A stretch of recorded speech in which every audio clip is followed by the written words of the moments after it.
So where exactly is the lava right now, and how close is it to Saddle Road or any other property? And joining us this morning with that update is Liz Gallant, geologist at the Hawaiian Volcano Observatory. Good morning, Liz. Thanks so much for joining us today. Thanks for having me. So what's the latest information? How close is it from the highway or any other property? So we're still looking at a distance of about 3.6 miles between the flow front and Saddle Road area. Great news, the flow slowed quite a bit yesterday. Its early advance rate was about 1 mile per hour, and now we're looking at about 0.2 miles per hour, which is less than the long part of the track length. So it slowed down quite a bit. But could it still reach Saddle Road sometime tomorrow afternoon, or has it slowed to a point where it could be a couple more days? At the current advance rate, we're looking at a better situation than tomorrow.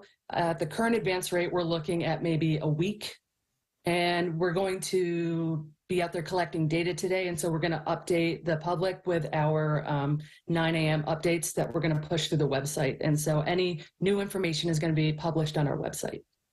So now you're saying that if it continues on the trek it is now, it wouldn't reach Saddle Road until at least a week? If it's going at the current rate, yes. Okay, but and so it's better news than the early advance rates.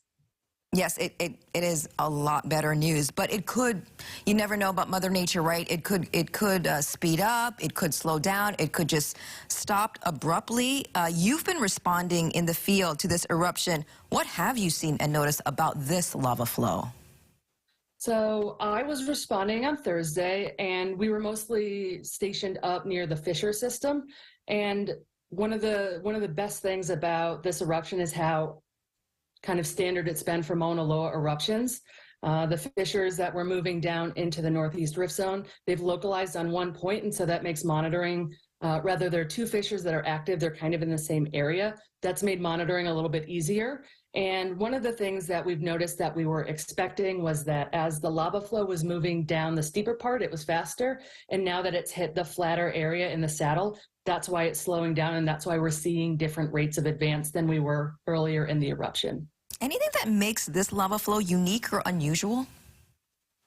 Nothing that we can see right now. We have folks in the lab. We have some staff members on site in the saddle right now. And so right now, there's nothing that is particularly surprising about the lava flow. There's nothing that is kind of unexpected, which makes monitoring it a much easier task.